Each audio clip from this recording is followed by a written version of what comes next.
사사시대에 활동했던 사람 중에 가장 유명한 사람은 아마 삼손일 것입니다. 삼손은 육체의 힘을 가지고 태어났기 때문에 아주 독특한 사역을 감당했습니다. 육체의 힘으로 또 단독으로 블레셋과 싸우는 영웅 스토리라서 유치부 때부터 이해하기 쉬운 이야기로 만들어져서 우리가 배웠죠. 그에 못지않게 유명한 사사가 바로 기드온이라고 할 수 있어요.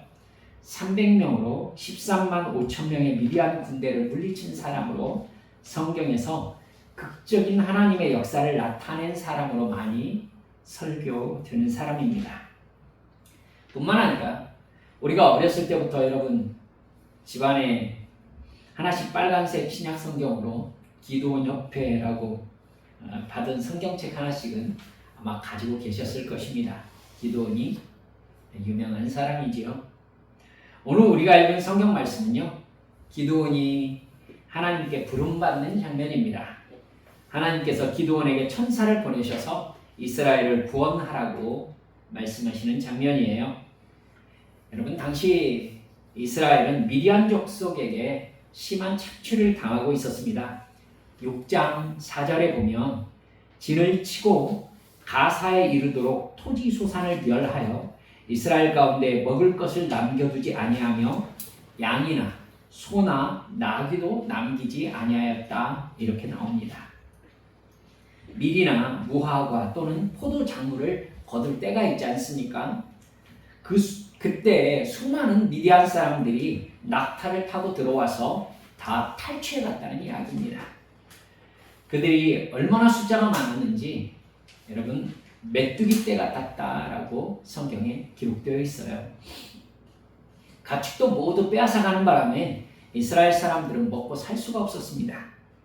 2절에 보니까 이스라엘 사람들은요, 집에서 살기보다 차라리 산에서 웅덩이와 굴과 산성을 만들어 살고 있었다, 이렇게 적혀 있습니다. 그야말로 비참하게 살고 있었던 것이죠. 평지에 살면은 낙타가 달리기 쉽지 않습니까? 빼앗기기도 너무 쉬운 것이죠. 그래서 차라리 산에 올라가지고 산성, 굴 속에서 사는 편이 빼앗기고 목숨을 잃는 확률이 더 적다고 판단했던 겁니다. 이스라엘 민족은 하나님께 살려달라고 부르짖었고 하나님은 기드온에게 천사를 보내서 이스라엘을 구원하라고 말씀하시는 장면이 바로 우리가 읽은 성경 말씀입니다. 그런데 여러분, 혹시 교회 다니시면서 기드온의 부름 장면에 대해서 설교를 들으신 적이 있지 않으십니까? 아마 6장 15절 말씀을 중심으로 해가지고 기드온이 어떤 사람이었는지를 여러분이 설교 시간에 들었던 경험이 있지 않을까 싶습니다. 그러나 기드온이 그에게 대답하되, 오 주여, 내가 무엇으로 이스라엘을 구원하리이까? 보소서, 나의 집은 므낫세 중에 극히 약하고 나는 내 아버지 집에서 가장 작은 자니이다. 기드온이 천사가 전하여 준 사명을 감당할 수 없다는 분위기로 대답하고 있는 그런 말씀입니다. 여러분, 그도 그럴 것이지, 천사가 기드온을 맨 처음 만났을 때의 상황이 11절에 나와요. 11절. 여호와의 사자가 아비에셀 사람 요아스에게 속한 오브라에 이르러 상수리 나무 아래에 앉으니라. 마침 요아스의 아들 기드온이 미디안 사람에게 알리지 아니하려 하여 밀을 포도주 틀에서 타작했다, 이렇게 나오고 있죠. 아마 밀 농사를 지었는데 밀을 수확했다는 티가 나면 미디안 사람들에게 탈취를 당하니까 포도주 즙을 짜는 틀에다가 밀을 찧었던 것 같아요. 여러분, 포도가 나는 시기하고 밀의 수확 시기는 완전히 다르잖아요. 그렇기 때문에 여러분, 밀이 지금 거두어지는 것은 지금 제가 알기로는 이맘때로 알고 있거든요. 포도는 여러분 가을이 깊어야 나지 않습니까? 그러니까 포도주 틀에서 뭔가 누군가 일을 하고 있으면 미디안 사람들이 볼 때, 아, 이거 포도주 틀을 손보고 있구나, 혹은 포도밭을 돌보고 있구나 이렇게 생각하지 거기에다가 밀을 빻고 있구나 이런 생각을 하지는 못할 거라고 생각을 한 것입니다. 또 여러분 포도즙 틀은요 포도나무 사이에 들어있거든요. 그렇기 때문에 바깥에서 얼른 보기에 포도즙 틀에서 뭔가 하는 것은 잘 보이지 않습니다.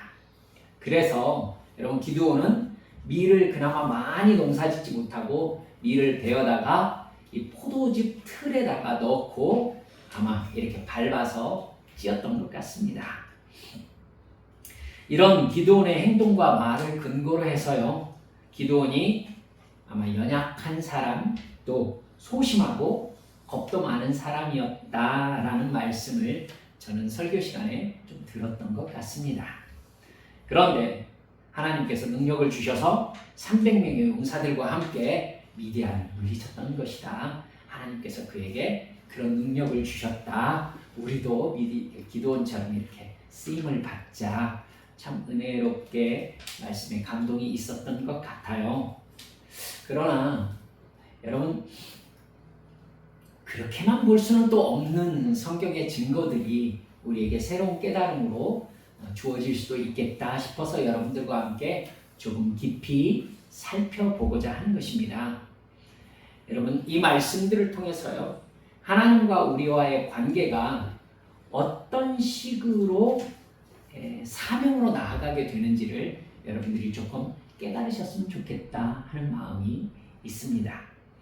첫 번째, 하나님께서는요 언제나 은혜를 먼저 주신다는 것, 이미 주신 은혜를 깨닫게 하시는 일로서 하나님과의 만남을 시작하신다는 것을 여러분 기억하셨으면 좋겠습니다. 기드온은요 사실 용사가 되어 간 것이 아니라 이미 용사였다는 사실을 한번 염두에 두시지요. 하나님의 사자는요 이미 장군의 힘과 능력을 소유한 기드온에게 찾아가서 이스라엘을 구원하라고 했다고 보는 것이 맞습니다. 12절에 보면요 여호와의 사자가 기드온에게 나타나 이르되 큰 용사여 여호와께서 너와 함께 계시도다 이렇게 말씀하세요.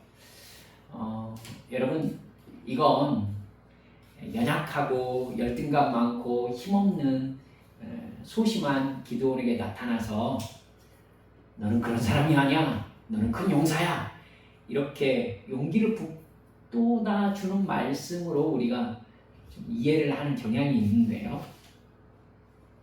여러분 그렇게 보기가 오히려 어색한 증거들이 성경에 있어요. 천사는 분명히 기드온을 부를 때 밑도 끝도 없이 큰 용사여 라고 얘기를 했고요. 기드온은 저는 용사가 아닙니다 라고 대답하지는 않았어요. 그것만으로 기드온이 이미 용사였다라고 보기 힘들다면요 사사기 8장 18절을 한번 보세요. 그러면 자료를 좀 얻을 수 있습니다. 제가 설명을 드릴게요. 기드온은요 300명의 용사들과 함께 지금 18절 보셔도 잘 모르실 거예요. 제 설명을 한번 듣고 한번 보세요. 기드온은 여러분 잘 아시잖아요. 300명의 용사들과 함께 13만 5천 명의 미디안 군사들과 부딪혔어요. 그때 무기는 뭐였죠? 횃불과 항아리와 나팔이었어요. 전혀 무기라고 볼 수 없는 것들이었죠. 근데 횃불을 항아리 속에 감추었다가 항아리를 팍 깨뜨리면서 횃불을 높이 들고 나팔을 불면서 기드온과 하나님이 승리하였다라고 막 소리를 지릅니다. 여러분 그때 미디안 사람들이 서로를 죽이는 상황이 벌어졌어요. 그리고 그 장면을 보고 300명의 용사들이 이제 미디안의 진을 습격하는 상황이었거든요. 그래서 미디안은 엄청난 혼란에 빠져가지고 앞을 닫고 도망가기 시작했단 말입니다. 그때 300명의 용사들이 13만 5천 명의 군사들과 부딪혀가지고 전쟁을 하면서요. 미디안의 4왕을 죽이거든요. 4왕을 죽여요. 여러분 왕이 4명인 게 어색하시다면 이해를 하셔야 됩니다. 당시에 블레셋도 그렇고요. 미디안도 그렇고요. 각 지역에 각 족속들의 왕이 있었어요. 왕이. 그러니까 민족이 있고 그 민족의 지역의 왕이 있는 거예요. 여러분 고구려 백제 신라는 서로 말이 통하는 나라잖아요. 그죠? 다른 나라들이 다른 민족이 아니잖아요. 그런데 나라죠. 똑같아요. 미디안도 자기들의 언어가 있는 자기 민족인데 여러분 각 지역에 왕들이 있었던 겁니다. 그 왕이 네 왕이었던 거예요. 집단 지도 체제인 것이죠. 블레셋도 5 왕이었었죠. 다윗이 활동할 때예요. 그래서 각 왕들이 돌아가면서 대표 왕을 하고 있었던 역사를 가지고 있습니다. 여러분 기드온은 13만 5천 명과 싸워서요. 먼저 12만 명의 미디안 군사들이 죽어요. 그때 미디안의 2 왕 오렙과 스엘이 붙잡혀서 죽습니다. 그리고요. 이제 1만 5천 명의 미디안 패잔명들이 도주를 하지 않습니까? 그리고 300명의 군사들과 함께 그들을 추격합니다. 그리고 마침내 그들을 따로잡아서 그들을 이끌고 있는 미디안의 나머지 2 왕 세바와 살문나를 붙잡아서 마저 처형하는 장면이 사사기 8장에 나오는 말씀이에요.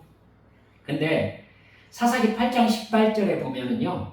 기드온은 세바와 살문나 미디안의 나머지 2 왕을 붙잡고 묻습니다.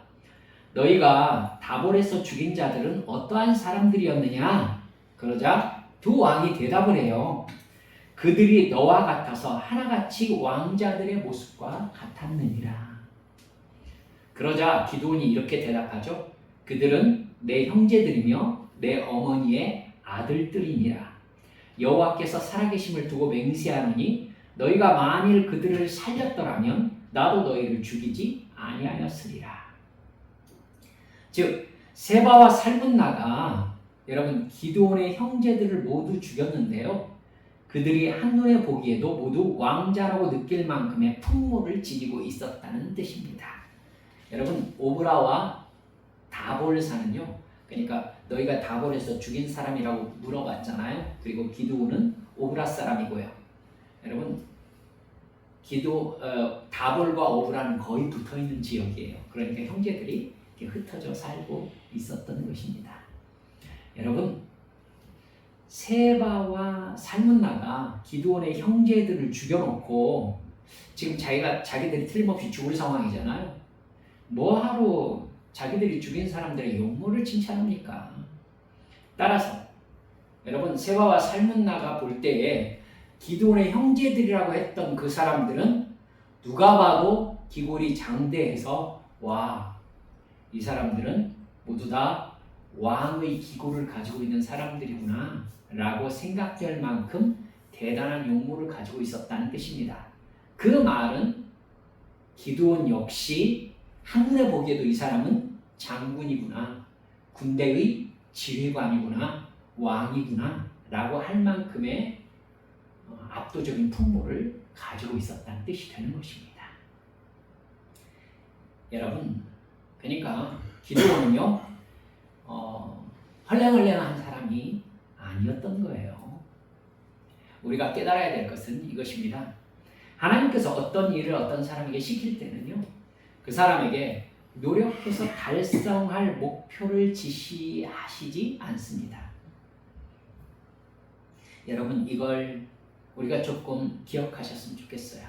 우리는 흔히들 하나님께서 우리에게 목표를 주시고 열심히 노력하면 그 목표를 달성할 수 있다라는 어떤 꿈을 이루는 개념으로 하나님이 우리에게 하나님의 말씀을 전하신다라는 개념으로 이해하고 있기 때문에 저는 참 많은 성도들이 하나님에 대해서 착각하고 있다라고 생각합니다. 제가 학생들과 청년들에게 말씀을 가르쳤기 때문에 이 생각이 하나님에 대해서 상당히 잘못된 오해가 되어 있다라는 느낌을 가질 때가 참 많았었습니다. 여러분도 좀 이 부분을 깊이 생각하셨으면 좋겠어요. 하나님은 그 사람에게 목표치를 제시하시지 않으세요. 하나님은 이미 그 사람에게 할 수 있는 능력과 은혜를 부어주신 다음에 여러분 그 은혜와 능력을 부어주시는 것을 그 사람이 모를 수도 있습니까? 모를 수도 있습니다. 모를 수도 있어요. 아, 나를 이 일을 위하여 준비시키고 계시는구나 이 사실을 모를 수도 있어요. 여러분 모세가 40살까지 이집트의 왕궁에서 살았던 것은 모세에게 이집트의 생리를 이해하는 데 상당한 도움을 줬을 거예요. 여러분 모세가 이집트의 왕국에서 와 이스라엘을 구원하기 위하여 나를 이집트의 왕국으로 보내셨구나 이런 생각하지 않았을 겁니다. 여러분 하나님의 은혜가 그 사람에게 능력으로 부어질 때에 하나님의 어떤 배경을 만들어 가실 때에 여러분 그 사람이 그걸 모를 수도 있습니다. 기드온은 모르고 있었네요.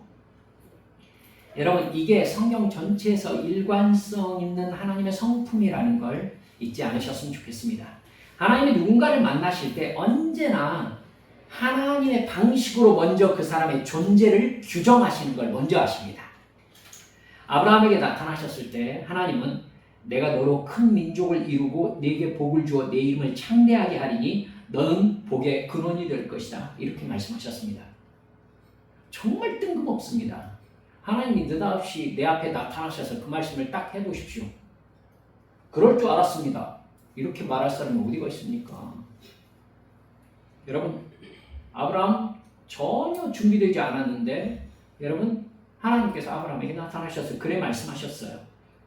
그러니까 너는 이런 사람이 되어라 라고 말씀하신 게 아니라 내가 너를 통하여 이런 일을 할 것이다 라고 하나님 자기가 할 일을 계시하신 거예요. 아시겠죠? 목표치를 말씀하신 게 아니에요. 너는 복의 근원이 된다. 내가 너를 복의 근원으로 만든다는 뜻이죠. 복의 근원이 되라고 한 게 아니라 아브라함에게 열심히 해보라는 게 아니라 하나님이 하시겠다는 얘기예요. 모세에게 나타나셨을 때 어떠셨어요? 내가 너를 파라오에게 보내서 내 백성 이스라엘 자손을 이집트에서 인도하여 내게 할 것이다. 그거 하고 싶다고 했어요? 그걸 위해 내가 지금까지 준비하며 살았다고 했어요? 전혀 아니에요. 하나님께서 갑자기 모세에게 나타나셔서 내가 너를 통해 이 일을 할 거야 라고 통보하신 겁니다. 다윗은요. 갑자기 아버지가 오라고 해서 양을 치다가 집에 갔더니 사무엘이 자기 머리에 왕에게 붓는 기름을 부어버린 겁니다. 이게 뭐예요? 그 일을 위해 다윗이 준비되어 있었어요? 여러분 그 시간 이후로 다윗이 여호와의 영에게 감동되었다라고 성경에 기록되어 있습니다. 여러분 오늘 기드온도 그 관점으로 한번 보세요. 기드온에게 열심히 노력해서 미디안을 물리치라고 하신 게 아니에요. 14절에서 이 너의 힘으로 이스라엘 미디안의 손에서 구원하라. 내가 너를 보낸 것이 아니냐 이렇게 말씀하셨습니다. 하나님은요 기드온에게 이미 미디안을 물리칠 수 있는 힘과 은혜를 베푸신 상태인 거예요. 하나님은 하나님의 사명을 감당할 사람이나 구원하실 사람을 언제나 하나님의 뜻대로 선택하십니다. 그리고 그 사람에게 너는 지금부터 하나님의 자녀다. 하나님의 사명자다. 내가 너와 함께한다. 이제부터 너는 이것을 해라. 이렇게 통보하십니다. 하나님 마음대로입니다. 이게 하나님의 주권이에요. 우리가 찬양했듯이 너는 내 거야. 이렇게 하나님이 갑자기 나타나셔서 찜해버리시는 거예요. 하나님은 언제나 하나님의 주권으로 우리에게 구원의 은혜를 베푸십니다. 이건 내가 구원해달라고 사실은 하나님 앞에 간구했을 때 일어나는 일이 아닌 경우도 아주 많습니다. 하나님께서 그냥 어느 날 누구를 만나서 하나님 앞에 갔더니 하나님께서 느닷없이 나에게 확 찾아오셔서 죄인인 걸 알게 하시고 막 회개를 강제로 시켜버리시는 것이죠. 하나님은 언제나 하나님께서 하나님의 때에 하나님의 방법으로 하나님의 은혜를 부어주십니다. 그러면서 먼저 나의 존재를 하나님 마음대로 규정해 버리십니다. 너는 지금부터 이거야. 어느 날 갑자기 예수님의 십자가 대속의 죽음과 부활이 나를 구원하시기 위함이라는 깨달음이 임합니다. 내가 그걸 위해 준비한 게 아니에요. 어느 날 갑자기 그냥 알게 된 거예요. 제가 이렇게 말하면 좀 심하게 느끼실지 모르겠습니다만 저는 이걸 하나님의 습격이라고 생각합니다. 나의 일상 안에요. 하나님께서 습격하시고 내 일상을 뒤집어 버리세요. 기드온은 여호와의 사자의 방문, 습격이에요. 이걸 받고 기드온의 삶 자체가 완전히 뒤집어져 버렸어요. 너는 이제부터 내 딸이다. 내 아들이다. 내가 너를 죄와 사망의 권세에서 구원했다. 이제 사탄은 너를 강제로 죄짓게 하지 못한다. 이제 실패와 절망은 너를 가둘 수 없다. 너에게 성령님이 함께 하시면서 힘과 능력을 공급하신다. 마귀와 귀신에게 네가 예수 이름으로 명령하면 순종할 수밖에 없는 하나님 자녀의 권세가 너와 함께한다. 너는 하나님의 사랑과 능력의 통로다. 나는 아무것도 모르는데 내가 그런 존재인지 내가 어떻게 알아요? 그냥 하나님이 그렇다는 거예요. 그래요? 나도 나를 몰라요. 그런데 하나님이 그러시다는 거예요. 그렇게 하나님과의 만남이 시작된다니까요. 왜 지금인지, 왜 하필 나인지 전혀 말씀이 없습니다. 그냥 어느 날 갑자기 그렇다는 거예요. 그리고 하나님이 정하신 존재 규정에 대해서 그 시간 이후로 하나님께서 동행하시며 책임지시는 겁니다. 이게 하나님이 사람을 만나셔서 하나님의 일을 하시는 방식입니다. 그 방식에 선택받아서 여러분도 저도 예수님을 믿게 되었고 지금 이 자리에 있는 거예요. 아멘. 여러분 이걸 마음에 새겨두세요. 하나님은 지금 상황에서 더 나아지는 나를 만들고 싶은 게 아니라요. 하나님께서 규정한 나로 그냥 살기를 바라세요. 나는 너를 이렇게 선택하고 이렇게 너를 통해 일할 것이다. 너는 그 일을 해라. 여러분 그 다음에 내가 해야 할 일은요. 하는 거예요. 하는 거예요. 둘째, 그렇게 하나님의 은혜로 주어지는 존재 규정 앞에서요. 여러분 나는 반항하게 되어 있다는 것을 기억하십시오. 반항하게 되어 있습니다. 아브라함은요. 하나님께서 떠나라고 하셨을 때 아무 말대답 없이 떠났습니다. 여러분 그걸 아브라함이 온전히 변화된 증거라고 보시면은 그거 너무 성급합니다. 그는 가나안까지 가놓고요. 가나안에 감옥이 되는 상황을 맞이합니다. 여러분 하나님께서는 틀림없이 가나안 땅으로 가라는 인도하심을 주시고 그곳까지 가게 하셨거든요. 근데 도착하고 보니까 거기가 뭐예요? 극심한 가뭄이 들어있는 거예요. 그러자 아브라함이 했던 행동이 무엇입니까? 이집트로 내려가 버렸어요. 이집트로 내려가 버렸어요. 여러분 하나님께 묻지 않았습니다. 아브라함의 행동이 무슨 분위기죠? 아니 하나님 기껏 떠나라고 해서 왔는데 이게 뭡니까? 해요. 이게 뭡니까? 아니 살 수 있는 대로 가라고 해야죠. 이게 뭐예요? 여기 가뭄이에요. 먹을 게 없어요. 왜 오라고 하셨어요? 이 얘기해야죠. 하나님의 말씀에 반항하는 겁니다. 제가 볼 때는 아브라함의 성향이 내성적인 성향인 것 같습니다. 아이 성향인 것 같아요. 근데 모세는요. 대놓고 못한다고 안 된다고 대답합니다. 이게 무슨 뜬금없는 말씀이냐는 얘기죠. 누구 마음대로 나를 이 지경이 되도록 만들어 놓고 이제 와서 그런 일을 시키냐는 거죠. 그러면서 나는 이것도 못하고 저것도 못합니다라고 말대답을 따박따박 합니다. 기드온은요. 미디안과 싸워서 이스라엘을 구원하라고 하니까 하나님께 오늘 본문에서는 대놓고 따집니다. 대놓고. 13절에 보니까 오 나의 주여 여호와께서 우리와 함께 계시면 어찌하여 이 모든 일이 우리에게 일어났습니까? 우리 조상들이 우리에게 말했듯이 여호와께서 우리를 이집트에서 올라오게 하셨다는 그 기적은 어디에 있습니까? 상황을 보십시오. 여호와께서 우리를 버리셔서 미디안이 저렇게 우리를 고통스럽게 하는 거 아닙니까? 무슨 말입니까? 뭐 하다가 이제 나타나서 나한테 이스라엘을 구원하라고 하시는 겁니까? 라고 지금 따지고 있는 겁니다. 그리고 심지어 그 뒤에 여러분 이야기 아시죠? 저를 통해서 이스라엘을 구원하시고자 하는 게 분명하다면 증거를 보여주십시오. 그 자리에 그대로 계세요. 그리고 집으로 들어가요.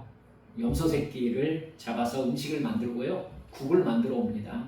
바구니와 국그릇을 이렇게 가지고 와요.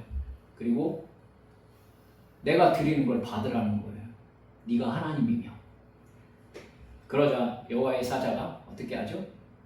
지팡이를 거기에다 딱 댑니다. 재물에다 국을 부으라고 했거든요. 이게 재물이 촉촉하게 젖었죠. 지팡이를 딱 대니까 불꽃이 확 일어나면서 여호와의 사자가 확 사라집니다. 기드온이 오메 하나님이셨네. 깜짝 놀랍니다. 여러분 그러면 순종할 만 하잖아요. 근데 우리 확인 한 번 더 합시다. 하고는 양털 뭉치로 다른 데 다 이슬 내리고 양털 뭉치만 뽀송하게 해주세요. 하나님이 들어주십니다. 그러면 순종했나요? 아니요. 하고 더 하죠. 그러면 우리 바꿔서 합시다. 다른 데 뽀송하고 양털 뭉치만 촉촉하게 해주세요. 이거 더 어렵잖아요. 양털 뭉치만 촉촉해집니다. 여러분 이렇게 사람은요 하나님의 말씀을 들었을 때 사명을 받았을 때 하나님의 존재 규정 앞에서요 반항하게 되어 있습니다. 그거 싫어요. 우리도 하나님이 우리에게 예수님이 누구신지 깨닫게 하시고 회개하게 하시고 거듭나게 하시면요 내가 감당해야 될 새로운 영의 사역들이 시작되거든요. 처음에는 여러분 하나님 만났을 때 기억하십니까? 예수님의 십자가를 가슴으로 팍 받아들였을 때 제정신이 아니죠. 열심히 합니다. 그러다가 여러분 드디어 현실의 문제들과 여러분 부딪히기 시작하시죠. 그게 내 힘으로 가능하냐? 내가 그것 하고 싶다고 한 적 있냐? 왜 하나님 마음대로 나에게 이런 일을 시키냐? 드디어 따지기 시작합니다. 육체적인 만족을 위하여 죄를 지으면서 내 마음 내키는 대로 살다가 예수님을 믿고 거듭나면 영의 사람이 되거든요. 여러분 이게 엄청난 변화라는 걸 깨달으셔야 돼요. 육의 사람에서 영의 사람으로 거듭나는 거예요. 근데 나는 육으로 여전히 살고 있어요. 여러분 이러면 정말 뻔한 갈등 상황에 확 내던져진 거라고요. 모든 게 어떻게 해야 할지를 모르겠는 거죠. 이제 영의 사람이 되었는데 육으로 살아가고 있는 거예요. 근데 영으로 살으라는 거예요. 어떻게 해야 되죠? 모든 게 낯설어요. 힘들고요. 그리고 육의 재미와 육의 쾌락을 누리지 말라고 하니까 하나님의 말씀대로 살라고 하니까 모든 게 재미가 없어요. 성령 충만할 때는 별 문제 없이 지냅니다. 그러다가 불순종하거나 예배와 기도가 게을러져서 여러분의 영의 힘이 떨어지죠. 어떻게 그럴 수 있냐고 저를 지금 쳐다보시는 거예요? 영의 힘이 떨어집니다. 여러분 그러면 여러분 마음속에서 하나님께서 내게 주신 사명과 영으로서 사는 삶에 불만이 속출합니다. 하고 싶지 않다는 거죠. 십자가에 못 박은 나의 옛사람이 죽기 싫어하는 증상입니다. 새 사람으로 살기 싫다는 육체의 반응입니다. 그 육체의 느낌과 생각을 날마다 십자가에 못 박아버리고 성령의 감동하심을 따르는 것이 자기를 부인하고 자기 십자가를 지고 예수님을 따르는 삶인 거예요. 여러분, 내 마음속에서 고통스럽게 하나님의 말씀에 저항하는 증상 당연해요. 아시겠죠? 거기를 뚫어내는 삶이 믿음의 삶인 겁니다. 셋째, 하나님의 존재 규정을 받아들이고 사명을 받아들일 때 여러분 그 사람이 성령 충만한 사람으로 살기 시작합니다. 그건 하나님이 주신 은혜를 내가 믿음으로 수납하는 거예요. 믿음으로 수납한다는 것은 하나님이 규정한 존재가 해야 할 일을 하기 시작한다는 뜻입니다. 이전과 다르게 예배가 무엇인지를 깨닫게 되었습니다. 영과 진리로 예배드린다는 것이 어떤 영적인 상태인지를 알게 되었습니다. 그러면서 하나님께 예배하는 기쁨을 느꼈습니다. 그러면 그렇게 예배하기 시작하죠. 하나님의 말씀을 이게 얼마나 내 마음의 기쁨인지를 경험했어요. 이렇게 하는 것이 예배구나. 이렇게 하는 것이 순종이구나. 이렇게 하는 것이 하나님을 향한 찬양이구나. 정말 순전한 기쁨이 내 마음을 사로잡지 않습니까? 그 상황 안에 들어가면 이제 기도 시간을 따분해서 하나님께 기도하기 시작합니다. 하나님의 말씀을 시간을 정해 읽기 시작합니다. 여러분 그렇게 하고 계시죠? 피 같은 돈인데 11조와 감사헌금을 드리기 시작합니다. 만나는 사람에게 예수님을 믿으라고 말합니다. 그리고 교회와 관계에서 봉사와 헌신을 하기 시작합니다. 모든 것이 새롭습니다. 하지만 그렇게 순종하기 시작할 때 여러분 우리들의 삶에서 성령님의 권세가 나타나기 시작한다는 것을 믿으시기 바랍니다. 나와 관계와 건강과 일 속에서 역사하던 사탄의 역사가 현저하게 약화됩니다. 내가 예수 이름으로 명할 때 상황이 변하는 것을 경험하게 됩니다.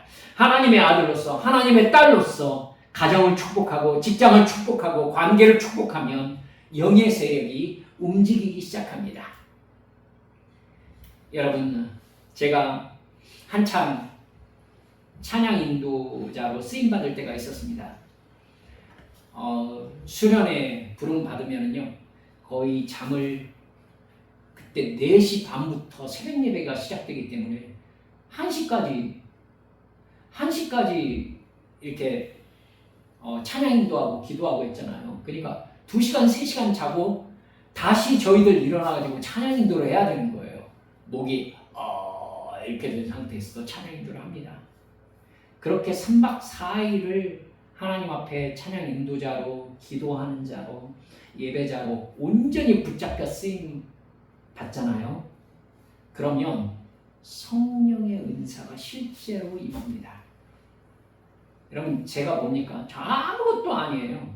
그런데 이틀째 되는 날 제가 앞에서 찬양 인도하면서 성령님 이 자리에 모인 우리 사랑하는 학생들과 청년들에게 방언의 은사를 주시옵소서. 제가 저도 모르게 이렇게 말하게 되는 거예요. 한 2,000명 앉아있지 않습니까? 방언의 은사를 주시옵소서. 그러면은요 여러분 사람이 그 말 떨어지자마자 한 30명이 뒤로 자빠져요. 그것은 지금 이단의 얘기 이렇게 시비가 있기 때문에 제가 여러분들께 이러쿵저러쿵 자세하게 말씀드리기 어렵습니다. 하지만 일어난 현상인 거예요. 그냥 한 30명이 확 자빠져요. 그러면서 방언을 막 말하기 시작합니다. 제가 한 거예요. 말하게 하시고 말하게 하신 분이 일하신 겁니다. 제가 식사하고 있는데 이렇게 우리 찬양 팀끼리 이렇게 식사를 하거든요. 어떤 한 여자 청년이 와가지고는 자기를 위해 기도해달라고 저한테 얘기를 하더라고요. 제가 전도사 때 아닙니까? 그러니까 이게 되게 막 우리 찬양 팀이 있으니까 당황스럽더라고요. 해달라고 그래서 못한다고 말을 못하고요. 그럼 제가 기도합시다 하면서 그 자매 머리에다 손 못 얹고요. 등에다 이렇게 손 얹고 주님 하고 기도하는데 이 자매 바로 뒤로 넘어져가지고는 방언을 말하면서 몸에 경련이 일어나는 거예요. 찬양팀들이 막 잡아요. 제가 기도하고 여러분, 제가 한 거예요? 제가 한 게 아니에요, 여러분. 사랑하는 여러분들, 하나님이 나를 사용하시겠다는 그 손에 나를 드리고 나의 물질과 나의 마음과 이걸 드리고 하나님의 손에 붙잡히면은요, 하나님이 나를 통해 계획하셨던 하나님의 일을 그냥 해요. 그게 자연스러워요. 그게 성령 충만이에요. 제가 얼마나 행복했겠어요? 제가 뭐라도 되어서 행복했겠어요? 하나님이 나를 쓰시는 거예요. 얼마나 행복한데요. 나는 전혀 몰랐지만 하나님이 먼저 나에게 너는 이제부터 내 자녀다 라고 하시면서 자녀의 권세가 어떤 권세인지 가르쳐 주셨습니다. 그 권세로 죄악의 욕망을 명하면 여러분 잠잠해집니다. 내 마음을 타고 들어오는 욕심, 음란, 그것을 내 영혼이 감지하는 순간 우리의 입술로 얘기합니다. 잠잠해. 나는 하나님의 자녀야. 알았어? 여러분, 그 순간 그 욕망이 내 안에서 싹 사라져버리는 것을 여러분 경험하셔야 돼요. 경험하셔야 돼요. 죄를 짓지 않을 수 있는 겁니다. 온갖 사탄의 실패와 절망의 현장에서 예수 이름으로 명하면 악령의 역사가 중단되는 역사가 일어나는 겁니다. 미움과 음란과 시기와 싸움의 현장에서 예수 그리스도의 사랑을 먼저 베풀면서 참고 먼저 품어줄 때 강력한 영적 파급력이 일어납니다. 사탄이 역사를 멈추고 물러갑니다. 귀신이 뒤로 자빠집니다. 여러분, 병든 사람에게 예수 이름으로 안수하면 고침받습니다. 복음을 전할 때 회개하는 역사가 일어납니다. 하나님의 존재 규정을 은혜라고 한다면 그걸 받아들이고 그 존재로서 해야 될 일을 하는 것이 믿음이요 순종인 겁니다. 그때 하나님의 하나님 되심이 나를 통하여 그 현장에 드러나는 것입니다. 하나님의 능력, 성령님의 구원의 역사가 나타나는 것입니다. 마귀의 일을 멸하시는 예수님의 능력이 움직이시는 것이죠. 여러분, 믿음으로 주님의 옷자락을 만지는 겁니다. 예수님께서 말씀하셨어요. 능력이 나에게서 나갔다. 나에게서 능력이 나갔다. 능력은 어디로 나갑니까? 믿음의 현장으로 나갑니다. 기도는 어렵게 하나님의 존재 규정을 받아들입니다. 그러자 하나님의 말씀에 순종해서 300명의 용사로 무려 13만 5천 명의 미디안 군사를 물리치고 이스라엘을 구원하는 하나님의 구원의 도구가 되었던 것입니다. 그가 한 것이 아닙니다. 하나님이 주신 은혜, 존재 규정에 그는 여러분 수동적이고 피동적으로 반응했던 겁니다. 그래, 나에게 이 능력을 주셨구나. 할 수 있다. 제발 그러지 좀 마세요. 그건 성공하기 복음을 오염시킨 개념이에요. 알았죠? 그런 말씀 전하는 어떤 얘기를 듣거든 복음이 아니라고 생각하시는 것 같습니다. 제가 그래서 이 부분을 여러분들과 강조하고 싶은 거예요. 하나님이 나에게 이렇게 하셨구나. 할 수 있다. 그러면 나는 할 수 아니에요, 여러분. 적극적 사고방식이 복음이 아니라 하나님의 존재 규정을, 그 은혜를 내가 수동적으로 수납하는 겁니다. 그리고 나의 현재 상황과 관계없이 나에게 존재 규정한 그대로 내가 그냥 행동하는 겁니다. 하지 못할 상황일 때도요, 물론입니다. 그렇기 때문에 믿으라고 하는 거예요. 믿으라고 한 것이, 그래서 믿으라고 하는 거예요. 하는 상황이면은 그냥 하면 되는 거잖아요. 근데 할 수 없기 때문에 믿으라고 하는 거예요. 믿고 그냥 하는 겁니다. 그러면 하나님이 책임지시겠다는 것이 복음이에요. 할렐루야. 사랑하는 여러분들은 그때 하나님의 구원과 능력과 권세가 모습을 드러냅니다. 그때 내가 위대해서가 아니라 하나님이 위대해서 이 일을 이루시는 증거가 보여지는 겁니다. 말씀을 마칩니다. 하나님은 언제나 하나님의 은혜를 먼저 베푸십니다. 하나님의 은혜는 내 존재를 하나님의 뜻대로 규정하는 겁니다. 하나님의 폭력입니까? 아니에요. 그게 가장 큰 축복이에요. 그 존재 규정을 받아들이는 것이 믿음입니다. 하나님의 자녀라고 하셨으니 하나님의 자녀로 사는 겁니다. 구원을 주셨다고 하셨으니 구원받은 사람으로 사는 겁니다. 이제 구원받은 하나님의 사명자라고 하니 하나님의 사명자의 일을 그냥 하는 겁니다.